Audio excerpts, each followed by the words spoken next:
Hello students, welcome to Sandy Academy of Mathematics online class.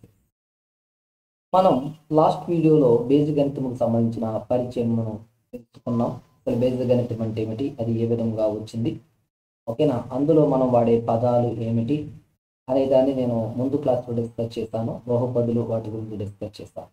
అయితే ఇవాళ ఈ part 2ని వచ్చేటప్పటికి నేను యూట్యూబ్లో ప్రీమియర్గా నేను ఇవ్వాలని అనుకోవడం యొక్క కారణం ఏంటంటే, ఎంతోమంది ఈ నోటిఫికేషన్ వచ్చిన తర్వాత తక్కువ టైం కాబట్టి లైవ్ క్లాసులు అనేవి లేదా రికార్డింగ్స్ అనేవి వెంటనే డైలీ వినాలంటే ఇబ్బంది అవుతుంది, ఫుల్ లెంత్ సబ్జెక్ట్ ప్రిపేర్ అవ్వాలంటే కష్టం అవుతుంది అని కొంతమంది చెప్పారు.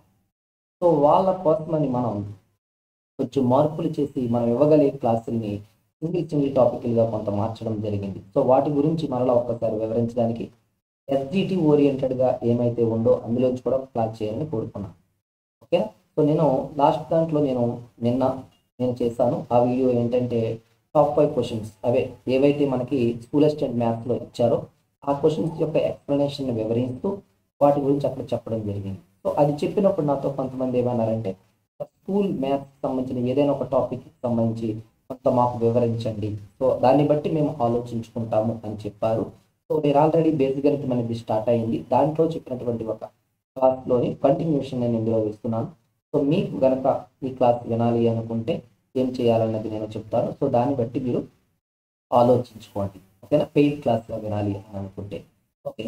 సో నార్మల్గా వినాలి అని అనుకుంటాం, ఆల్రెడీ మేము పేమెంట్లు చేసేసుకున్నాం, వేరేగా వినేసాం సార్ అనుకుంటే అట్లీస్ట్ ఈ వీడియోనైనా ఫుల్గా నేర్చుకుని ఉంటే మీకు ఖచ్చితంగా ఒక 1/2 మార్క్ 1 మార్క్ రావడానికి అవకాశం ఉంది. సో మ్యాథ్స్ రాని వాళ్ళు కూడా చేసుకోవాలి, ఎవరు కూడా మ్యాథ్స్ను వదిలేయకూడదు, ఎందుకంటే ప్రతిదీ మనకు అవసరమే. వెయిటేజ్ ఎంత ఎక్కువ వస్తే అంత బెటర్గా ఉంటుంది.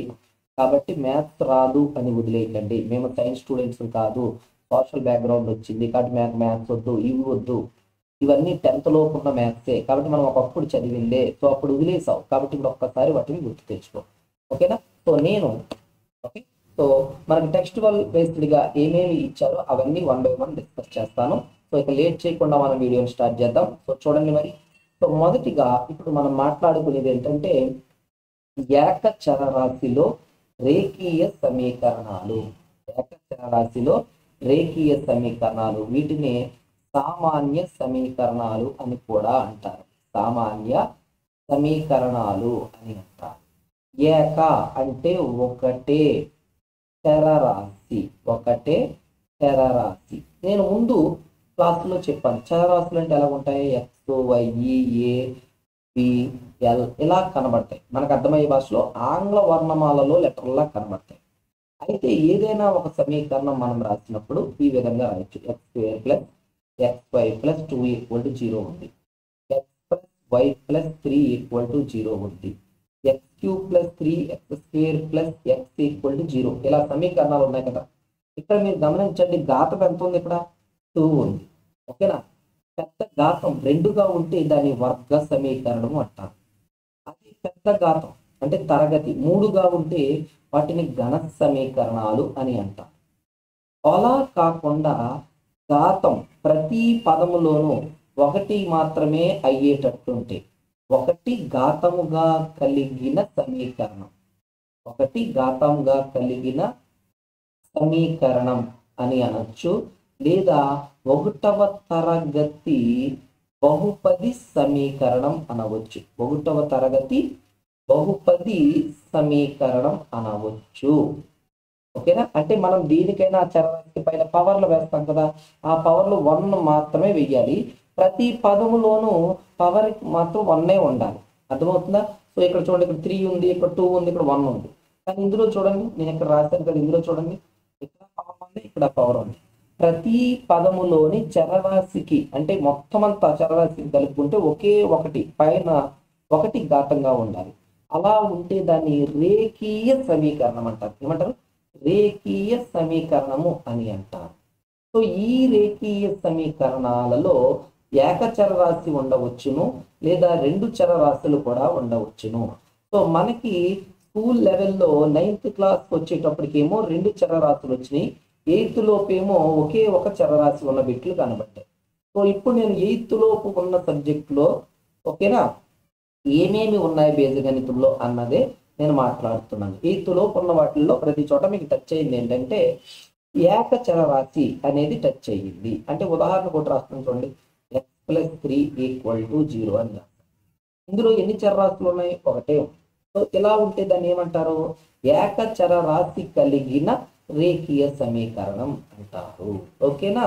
సో దీన్ని సాధించుటకు రెండు రకాలుగా ఆలోచిస్తారు ఎవరైనా. యత్న దోష పద్ధతి అంటే సాధించడం అంటే ఏంటి సార్ అంటే చరరాశి యొక్క శూన్య విలువ, x యొక్క శూన్య విలువ అంటారు. అది చేయడానికి రెండు పద్ధతులు అంటే యత్న దోష పద్ధతి ఒకటి, రెండోది ఊహా పద్ధతి ఒకటి. యత్న దోష పద్ధతి ట్రయల్ అండ్ ఎర్రర్ మెథడ్. ఓకేనా? యత్న దోషం ట్రయల్ వేసి చెప్తా ఉంటారు. ఊహా పద్ధతి ఎగ్జంప్షన్ మెథడ్ అంటారు, అంటే డైరెక్ట్ గా చేసేది. ఇప్పుడు x+3 = 0 ఉందనుకోండి, నువ్వేమనుకుంటావు? x = -3 అని పెట్టావు అనుకోండి, ప్రతిక్షేపించావు. అప్పుడు నువ్వు ఊహించావు, అదే ట్రయల్ వేసావు. అంటే కొంతమంది x = 1 పెట్టుకుంటారు, కొంతమంది 2 పెడతారు, కొంతమంది 3 పెడతారు. అలా ఏదో ఒకటి నువ్వు అక్కడ ప్రతిక్షేపిస్తే ఏమైపోయింది? 0 వచ్చేసింది. ఓకేనా? ఇలా చేస్తే దాన్ని యత్న దోష పద్ధతి అంటారు. సో అలా కాకుండా ఆర్డర్ ప్రకారం ఇక్కడ +3 ఉంది, అటు పక్క వెళితే -3 వస్తుంది. అంటే మార్పిడి అనమాట, ఒక చోట నుంచి మరొక చోటకి వెళ్ళి చరరాశిని ఒంటరి చేసే పద్ధతే ఊహా పద్ధతి. నీకు ఏదైతే రాశి కావాలో అది ఒంటరిగా ఒక పక్కన ఉండిపోవాలి. సో ఇప్పుడు ఇలా ఉంది, 3x + 6 = 0 అని ఉందనుకోండి. ముందు 3x ఉంచి ఈ +6 ని తీసుకెళ్తాం, ఏమవుతుంది? -6. తర్వాత x తోడు ఏముంది? 3, అది గుణిస్తుంది. కాబట్టి అది రివర్స్ అయితే ఏమవుతుంది? డివైడ్ చేస్తుంది. సో అప్పుడు -2 అని అర్థమవుతుందా నీకు? ఓకేనా? సో ఈ విధంగా మనం చేయడం అనేది జరుగుతుంది. సో ఏకచర రాశిలో రేఖీయ సమీకరణాలు అంటే 1వ తరగతి బహుపది సమీకరణాన్ని రేఖీయ సమీకరణం అంటారు. రేఖీయ సమీకరణంలో చరరాశులు 1 ఉండవచ్చు, 2 ఉండవచ్చు, లేదా అనంతమైన చరరాశులు ఉండవచ్చు. ఓకేనా? సో ఏకచర రాశిలో రేఖీయ సమీకరణాలు అనే దాన్ని మొదటిగా మనం ఇప్పుడు నేర్చుకుంటున్నాము. అంటే అందులో ఇచ్చిన ఈక్వేషన్ లో ఒకే ఒక్క వేరియబుల్ ఉంటుంది, అది ఎక్సో వైయో జెడ్డో ఏదో ఒకటి ఉంటుంది, కానీ మాత్రం అది ఒకే ఒక్కటి అవుతుంది అన్నమాట. ఓకేనా? సో చూద్దాము ఇప్పుడు అసలు ఎలా క్వశ్చన్లు ఉన్నాయి, మన టెక్స్చువల్ గా క్వశ్చన్లు ఎటువంటి ఉన్నాయి అనేది నేను చూపిస్తాను. ఓకే, ఇక్కడ చూడండి. ఒక సంఖ్య నుంచి 1/2ను తీసివేసి ఫలితాన్ని 1/2తో గుణిస్తే 1/8 వస్తుంది. అయినా ఆ సంఖ్య ఏది అని అంటున్నారు. ఓకేనా? నార్మల్ క్వశ్చన్సేనండి. సో ఎస్జిటి ఓరియంటెడ్ గా చిన్న క్వశ్చన్సే ఇస్తారు, కానీ మీరు దాన్ని సమీకరణంలోకి మార్చడానికి ప్రయత్నించాలి. ఓకే, సో క్వశ్చన్ ఏమంటున్నారు? ఒక సంఖ్య నుండి మీరు వెంటనే ఒక సంఖ్య అనగానే అక్కడ ఎక్స్ అని పెట్టుకోండి. ఎక్స్ నుంచి 1/2 తీస్తే ఇది ఫస్ట్ అన్నాడు, తీయుము అంటే ఎలాగైనా x - 1/2. ఓకే, ఫలితాన్ని దేనితో గుణించమంటున్నాడు? 1/2 చే గుణించు అని అన్నాడు. అంటే ఎలాగైనా 1/2 ఇంటూ x - 1/2 అయినా అయితే అప్పుడు ఎంత వస్తుందంట? 1/8 వస్తుందంట. సో ఇది నువ్వు చేసిన పని. ఇలా చేస్తే నీకు వచ్చిన ఆన్సర్ 1/8 అన్నమాట. సో నిన్ను ఎక్స్ కనుక్కోమంటున్నారు, ఆ సంఖ్య అంటే ఎక్స్ కనుక్కోమంటున్నారు. సో నీ పని ఏంటి? ఎక్స్ ఒంటరిగా అవ్వడం. ఓకే, ఎక్స్ ఈ బాక్స్ లో ఉంది కదా, ఈ బాక్స్ లో ఉంది కదా, దానికి బయట అడ్డుగేముంది? 2తో భాగహారం ఉంది. సో ఆ 2ని అటు పంపించు, అప్పుడు ఏమవుతుంది? x - 1/2 = 1/8 × 2. ఇక్కడ భాగిస్తే రైట్ సైడ్ లో గుణించబడుతుంది. ఓకేనా? సో మ్యాథ్స్ వాళ్ళకి తెలుసు, మ్యాథ్స్ వాళ్ళకి ప్రతిదీ తెలుసు, అన్నీ చేసేయగలరు, నేను చేయగలను. సో కొంత సైన్స్ కాని స్టూడెంట్లు ఉంటారు, లేకపోతే బైపీసీ వాళ్ళు ఉంటారు, లేకపోతే కొంత సోషల్ బ్యాక్గ్రౌండ్ ఉంటారు, వాళ్ళకి ఈ వీటిలో చాలా ఎక్కువ. ఎందుకంటే ఇలాంటివి అడుగుతున్నారు, ఇలాంటి 2-3 చేసుకుంటే మనకి ఒక 2 మార్కులైనా వస్తే మనం జాబ్ గెయిన్ చేయొచ్చు. అందుకోసమే నేను చిన్నవి చూపిస్తున్నాను, చూసుకోండి. సో ఈ రెండు ఇందులో ఒక్కసారి, ఇందులో 4 సార్లు. Okay, so x - 1/2 = 1/4. So x = 1/2 + 1/4. నువ్వు ఎక్కువగా చెయ్యకు, మళ్ళీ కాసాగలు కట్టకు. నువ్వు ఎక్కడో చదివావు, అవి గుర్తు తెచ్చుకో. పర్సంటేజ్లో 1/2 అంటే 50%, 1/4 అంటే 25%. సో x = ఆ రెండు కలిపి 50% ప్లస్ 25%. సో ఎక్స్ ఎంత అవుతుంది? 75%. మరి 75% అంటే ఎంత భిన్నం? 3/4 అయిపోయిందంటే. సో ఆ సంఖ్య ఏంటి? 3/4. ఆ సంఖ్య ఏమవుతుందండి? 3/4 అనేది అవుతూ ఉందన్నమాట. సో నువ్వు ఆ విధంగా ఆలోచించాలి, లేదంటే కాస్త కట్టి చెయ్యాలి, అలా చేయకు. సో పరీక్షల్లో టెస్ట్ 12 బుక్ బిట్స్ అడిగేవన్నీ కూడా నీకు ఖాతాలలోనో ఎక్కడోనో ఎటో వంటి ఉపయోగపడేవి కనబడతాయి. నువ్వు ముందు వాటి వైపు చూడు. అవి రానప్పుడు నువ్వు ఖాతాగుల్లోకి వెళ్ళు. సో నేను ఈ లెక్క పరంగానే చెప్తున్నాను, ఎందుకంటే మనకి ఎగ్జామ్ పాయింట్ ఆఫ్ వ్యూలో ఇవి అడగవచ్చును. మన టెక్స్ట్ బుక్ లో కొంచెం డిఫరెంట్ గా కనబడినవి కాబట్టి అవి చెప్తున్నాను. ఓకేనా? సో ఇది ఒక్కటి జాగ్రత్తగా నెక్స్ట్ చూసినట్లయితే తర్వాత చూసినట్లయితే ఆరోహణ క్రమములో అంటే ఏంటండి? చిన్న నుంచి పెద్దకి 3 వరుస, మర్చిపోకండి, 3 వరుస పూర్ణ సంఖ్యలను తీసుకుని వాటిని వరుసగా 2, 3, 4తో గుణించి కూడగా 74 వస్తుంది. అయినా ఆ సంఖ్యలేవి అంటున్నారు. ఆరోహణ క్రమంలో 3 సంఖ్యలు అంటండి. ఇది x1 వరుసగా వచ్చింది. నెక్స్ట్ ఏమవుతుంది? దీనికన్నా ఒకటి ఎక్కువే కదా. ఇప్పుడు 3 సంఖ్యలు అంటే 5, 6, 7 మీకు అర్థం అవడానికి. సో ఫస్ట్ ఇది 5 అనుకో, 6 ఏమవుతుంది? దాని మీద ఒకటి ఎక్కువ, దాని మీద ఒకటి ఎక్కువ. సో మొదటిది x అనుకో, తర్వాత ఇది x+1, తర్వాతది x+2. ఓకేనా? ఇవి 3 వరుస సంఖ్యలు. తర్వాత ఏమైందంట? మొదటి దాన్ని 2తో గుణించారట. ఎంత వస్తుంది అప్పుడు? 2x అనా. నెక్స్ట్ దీన్ని 3తో గుణించారట, అంటే 3 × x+1. తర్వాత దాన్ని 4తో గుణించారు, అంటే 4 × x+2. సో ఈ 3 విలువలను కలిపితే ఎంత వచ్చిందంట? 74. ఓకే. సో నువ్వు ముందు x కడితే వరుసగా నెంబర్ వచ్చాయి. సో చూద్దామా? 2x ప్లస్ ఈ 3తో ఈ మొత్తాన్ని గుణించాలి. 3 × x first step, 3x plus 3 × 1 3 plus 4 × x 4x plus 4 × 2 8, that equal to 74. So 2x plus 3x 5x plus 4x 9x plus 3 plus 8 11 equal to 74.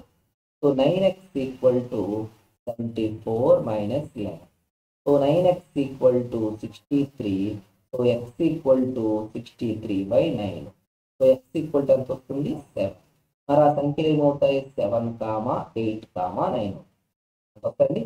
7, 8, 9 వస్తాయి. సో దాని ప్రకారం మీరు ఆన్సర్ చెప్పాలి అన్నమాట. ఓకేనా? సో ఇలా మనం తీసుకుని చెప్పవచ్చు. ఓకేనా? సో అవి మీరు జాగ్రత్తగా గుర్తుపెట్టుకోండి. ఓకే. సో మీరు అది చేసిన నో ప్రాబ్లం అన్నమాట.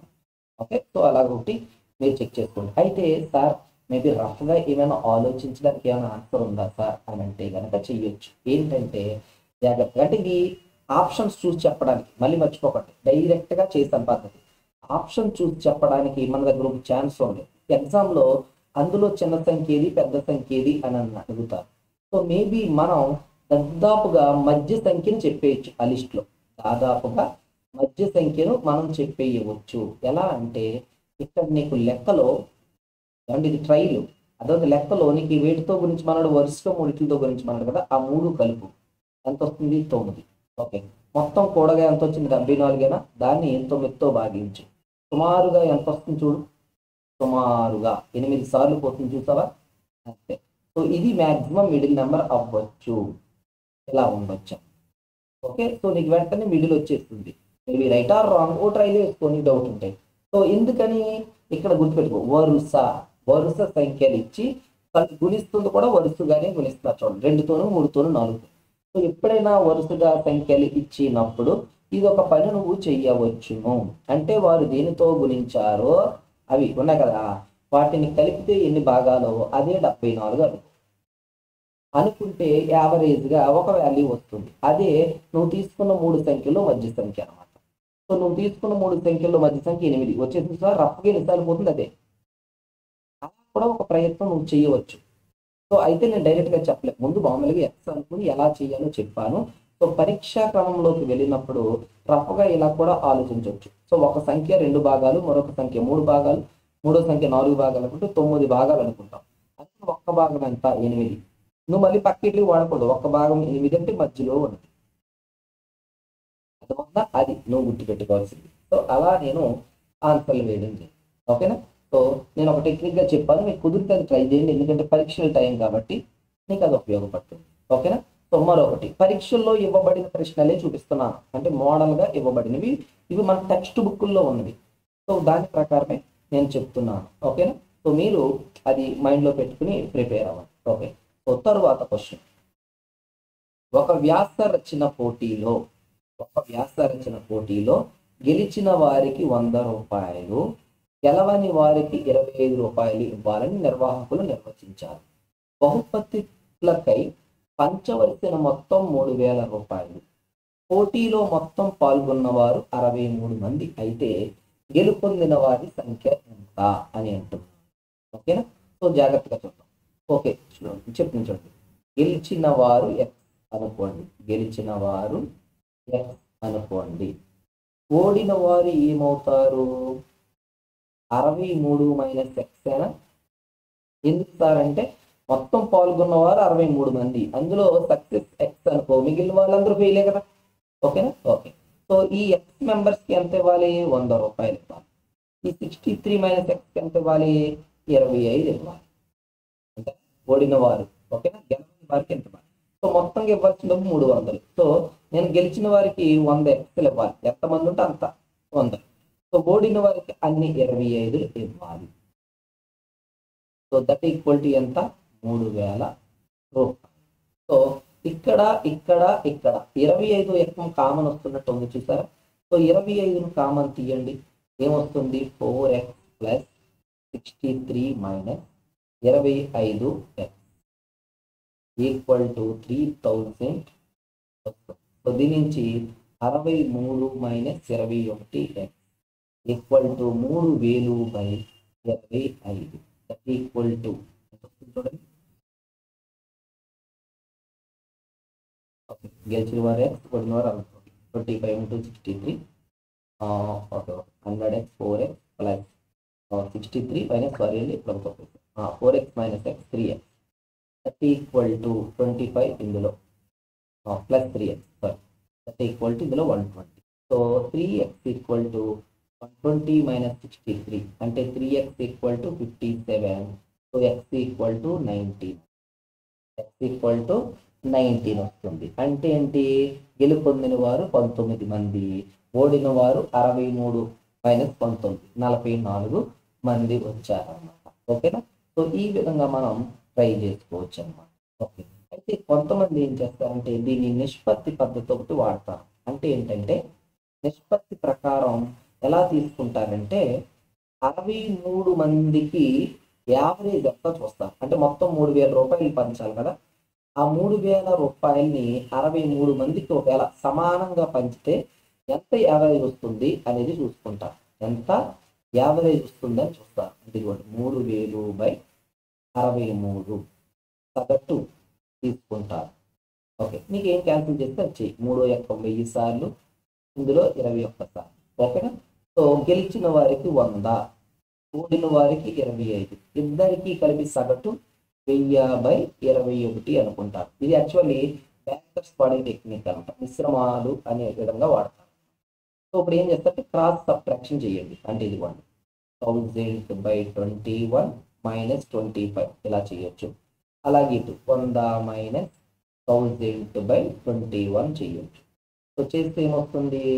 1000 మైనస్ 21 into 25 525/21 is 2100 మైనస్ 1000/21 అని చేస్తాం. అప్పుడు ఇది 425 అవుతుంది, 475, ఇది 1100 అవుతుంది. ఓకే. సో 21 ఇందులో 25 టేబుల్ క్యాన్సిల్ చేస్తుంది 19 టైమ్స్, ఇది 44 టైమ్స్. సో కరెక్ట్గా ఆన్సర్ వచ్చేస్తుంది చూడండి. 19 ఏమో ఫస్ట్ 100 అంటే గెలిచిన వాళ్ళు, 44 ఏమో ఓడిన వాళ్ళు. ఓకేనా? సో ఇది యాక్చువల్లీ బ్యాంక్ ఎగ్జామ్స్ పట్లకి వాడే టెక్నిక్. సో మీరు ట్రై చేయాలంటే అలా కూడా ట్రై చేయవచ్చు. ఓకేనా?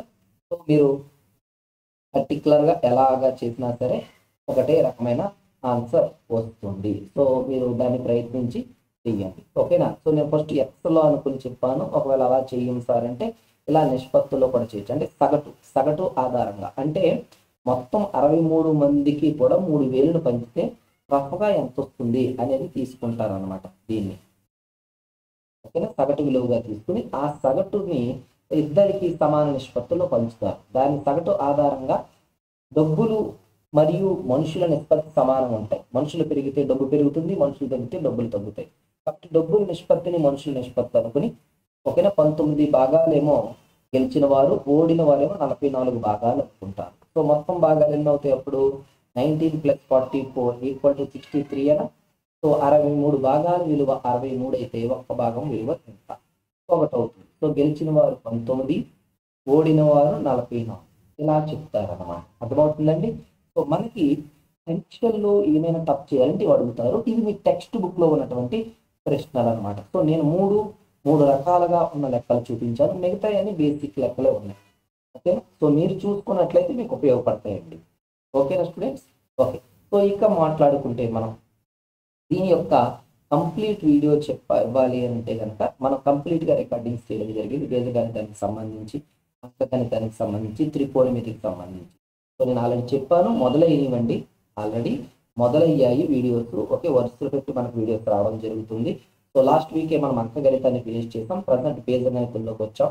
ఈ వీక్లో బీజగణితం కూడా మనకి ఫినిష్ అవ్వచ్చు. ఓకే, ఇక్కడ ఒక విషయం గుర్తుపెట్టుకోండి. మనము పరీక్షలను దృష్టిలో పెట్టుకుని దానికి తగ్గట్టే చెప్తున్నాం. టైం వేస్ట్ చేసి మీకు చెప్పట్లేదు. ఎందుకంటే మీరు ఆల్రెడీ చాలా మంది వినే ఉంటారు కాబట్టి అవి చెప్పట్లేదు. పరీక్ష పేపరు మనం యూట్యూబ్లో పెట్టినాము, దాని ఎక్స్ప్లెనేషన్ మీరు చూసుకుంటున్నారు. నెక్స్ట్ పరీక్షకు ఉపయోగపడే విధంగా టాపిక్లో కాన్సెప్ట్లు ఏమన్నా చెప్పి లెక్కలు వడకొచ్చా అని మాత్రమే చెప్తున్నాము. చిన్న లెక్కలు ఎగ్జామ్లు అడిగే చిన్నవి ఉంటే అవి, లేదా పెద్దవి ఏమన్నా అడగలిగితే అవి మాత్రమే మనం చెప్తున్నాం. సో నేను ఇక్కడ శాంపుల్ కోసము ఒక పార్ట్ తీసి మీకు పెట్టాను. అర్థమవుతుంది? సో అది గుర్తుపెట్టుకోండి. ఇంకా చాలా ఇందులో స్లైడ్స్ ఉన్నాయి, అవన్నీ తీసి మీకోసం ఈ స్లైడ్ మాత్రమే ఉంచి మీకు చూపించడం జరుగుతుంది. ఓకే, సో ఇకపోతే మనకి అందరూ అడుగుతున్నారు, సార్ విడివిడిగా టాపిక్లు కావాలి అని అడుగుతున్నారు. అది మాత్రమే మీకు చెప్పడానికి. ఆల్రెడీ నేను నిన్న స్కూల్ అసిస్టెంట్ మ్యాథ్స్ ప్రీమియర్లో కూడా చెప్పాను, ఇప్పుడు కూడా గుర్తు చేస్తాను. విడివిడిగా ఏ టాపిక్ అయినా రికార్డింగ్ కావాలంటే మీరు ఎస్జిటి వాళ్ళైతే 250 రూపాయలు పే చేయాలి. అసిస్టెంట్ మ్యాథ్స్ వాళ్ళైతే 350 రూపాయలు పే చేయాలి. ఓకేనా? సో ఈ కంటెంట్ టెట్ తెలంగాణ ప్రిపేర్ అవుతున్న వాళ్ళకి కూడా ఉపయోగపడుతుంది. అందులో కొన్ని టాపిక్స్ ఉన్నాయి కాబట్టి. అందుకే మొత్తం అసిస్టెంట్ అండ్ ఎస్జిటిలో ఉన్న 14 టాపిక్లు చూపించాలి. ఓకేనా? సో ఇందులో ఏదైనా మనం చేసి ఇవ్వడం జరుగుతుంది. అయితే వరుస పెట్టి ఒక్కొక్క ఆర్డర్లో వెళ్తున్నాం, ఒకేసారి రెడీ చేసి పెట్టలేదు మనం, స్టూడెంట్స్ యొక్క ఫీల్డ్ బట్టి. ఓకే, సో కొంతమంది ఏంటంటే మొత్తం టోటల్ ఫుల్ కోర్స్ ఇవ్వండి సార్, పర్వాలేదు. ఓకేనా? కాబట్టి తక్కువ లెంగ్త్ ఇవ్వండి, ఏమేమి ఉపయోగపడితే అవే ఇప్పుడు ఇవ్వండి సార్. ఒకవేళ ఎక్స్టెండ్ అయితే కనుక ప్రాక్టీస్ బిట్స్ కానీ ఏమైనా టెస్ట్ సిరీస్ లాంటివి కానీ యాడ్ చేయండి సార్. ఒకవేళ ఏమైనా మాకు అనుకోకుండా డేట్ ఏమైనా ఎక్స్టెన్షన్ అయితే ప్రాక్టీస్ బిట్స్ టెస్ట్ చేయండి సార్. మీరు చేసే వీడియోస్ అన్ని ఒక యాప్ లాగా ఇవ్వండి సార్ అని అడిగారు. సో మొదట్లో వాళ్ళందరూ యాప్ కావాలన్నారు, వాళ్ళ కోసం యాప్ లాంచ్ చేయాలనుకున్నాం. కానీ సడన్గా నోటిఫికేషన్ డిలే అవ్వడం వల్ల, ఎర్లీగా తక్కువ టైంలో ఇచ్చేయడం వల్ల ఈ యాప్ ఇవన్నీ ఇప్పుడు అవ్వనేసి వాటిని పక్కన పెట్టేసి ఓన్లీ రికార్డింగ్ సెషన్స్కే మనం వచ్చేసాం. అది కూడా ఫుల్ లెంగ్త్ కోర్స్ ఎవరిని అడిగితే తప్ప మనం మాట్లాడతలేదు. చాలా వరకు సింగిల్ టాపిక్లే కావాలి అంటున్నారు. కాబట్టి ఆ టాపిక్ వైజే మనం వెళ్ళడం జరుగుతుంది. కాబట్టి మీరు జాగ్రత్తగా చూసుకోండి. ఓకేనా? సో మీరు సింగిల్గా ఎస్జిటి కావాలి అంటే ఈ 6 టాపిక్ల్లో కొంత సంభావ్యతకు సంబంధించిన బేసిక్స్ కూడా వస్తాయండి. అవి మీకు కావాలంటే ఏ టాపిక్ కావాలో మీరు ఫోన్పేలో 250 రూపీస్ పే చేసి, ఇదిగోండి స్క్రీన్ నెంబర్ ఉంది కదా, దీనికి ఫోన్పే చేసి వాట్సాప్ మీరు స్క్రీన్ షాట్ పెట్టి మీ నేమ్ ఓకేనా, టాపిక్ ఏ టాపిక్ కావాలో అది పంపాలి. ఓకేనా? సో మీకు ఏ టాపిక్ కావాలంటే 250 రూపీస్, 2 కావాలంటే 500, 3 కావాలంటే 250, 250 లాగా. లేదు సార్ ఓవరాల్గా కావాలంటే ఇంటర్మీడియట్ ఎవరిని అడిగితే 3000 రూపీస్ చెప్తున్నాము. ఓకేనా? ఎస్జిటి అయితే 1500 రూపీస్ చెప్తున్నాం. సో మీ ఇష్టం, దీనికి ఫోర్స్ ఏమీ లేదు. ఓకేనా సార్ మేము ఓన్లీ క్వశ్చన్ పేపర్ ప్రిపేర్ అవుతామంటారా? మంచిదే, యూట్యూబ్లో మనం పెడుతున్నాం. ఆ పేపర్ మాత్రం ప్రిపేర్, ఏది చేసినా ప్రిపరేషన్ మాత్రం మీరు మానకూడదు. ఓకే, తర్వాత మీరు ఇంకా వేరేగా ఏమైనా టెస్ట్కి ప్రిపేర్ అవుతున్నాం సార్ అంటారా? చేయండి. ప్రాక్టీస్ బిట్స్ ఏమైనా కావాలి సార్, ఒక్క టాపిక్ కావాలి సార్ అంటారా? టాపిక్కి పంపించండి. మీకు పంపిస్తే దానికి తగ్గట్టు రికార్డింగ్ వీడియో మీకు పంపించడం జరుగుతుంది. ఓకేనా, మీరు పర్సనల్గా అయితే ఏదో ఒక ప్లాట్ఫామ్లో మీకు పంపడం జరుగుతుంది, యూట్యూబ్లో కానీ. మీరు అవి మీరు పర్సనల్గా మీరు చూసుకుని నోట్స్ క్లియర్ చేసుకోవచ్చు. ఓకేనా. సో వీలైతే చివరిలో ఎగ్జామ్కి 10 రోజుల ముందంటే 25 నుంచి 30 రోజుల్లోపు మీరు ఏ టాపిక్ అయితే తీసుకున్నారో ఆ టాపిక్కి ఒక 50 బిట్స్ ఇవ్వాలని అనుకుంటున్నాము. ఓకే, సో ఇంటర్మీడియట్గా అయితే ఓవరాల్గా అన్నీ కలిపి వాళ్ళకి కూడా ఒక 30 బిట్స్ అలాగా ఇవ్వాలని మనం డిసైడ్ అవ్వడం జరిగింది. సో ఆ బిట్స్ కూడా మీకు యాడ్ చేస్తాము. ఒకవేళ ఎక్స్టెండ్ అయితే ఆ బిట్స్ యొక్క వీడియో ఎక్స్ప్లెనేషన్ కూడా పెట్టడం జరుగుతుంది. ఓకే స్టూడెంట్స్, మీరు ఆలోచించుకోండి. ఈ వీడియో కానీ పూర్తిగా చూశారు కాబట్టి మీరు ఆలోచించుకుని ఒక ఐడియాకి వచ్చి నాకు చెప్పండి. ఓకే, మీకు నచ్చితే వీడియో లైక్ చేయండి, మీ ఫ్రెండ్స్ అందరికీ షేర్ చేయండి. ఒకవేళ ఇంకా మీరు మన ఛానల్ని సబ్స్క్రైబ్ చేసుకోకపోతే వెంటనే సబ్స్క్రైబ్ చేసుకోండి. ఓకేనా. ఈ ఛానల్లో మనం ఎన్జిటి, స్కూల్ అసిస్టెంట్తో పాటు అన్ని రకాల కాంపిటేటివ్ ఎగ్జామ్స్కి సంబంధించిన ఇన్ఫర్మేషన్ ఇస్తున్నాం. కాలం కలిసి వస్తే ప్యూర్ మ్యాథ్స్కి సంబంధించి ఇంటర్మీడియట్ మ్యాథ్స్ కానీ, బీటెక్ మ్యాథ్స్ కానీ, డిగ్రీ మ్యాథ్స్ కానీ, పాలిటెక్నిక్ ఇటువంటికి సంబంధించిన వాటిని కూడా ఇందులో పెట్టడం జరుగుతుంది. కాబట్టి మీ తెలిసిన వారికి ఎవరన్నా సరే వాళ్ళకి మన ఛానల్ని షేర్ చేసి సబ్స్క్రైబ్ చేసుకోమని చెప్పండి. ఓకేనా స్టూడెంట్, నెక్స్ట్ వీడియోలో మరొకసారి మళ్ళీ కలుద్దాం. Okay, thank you.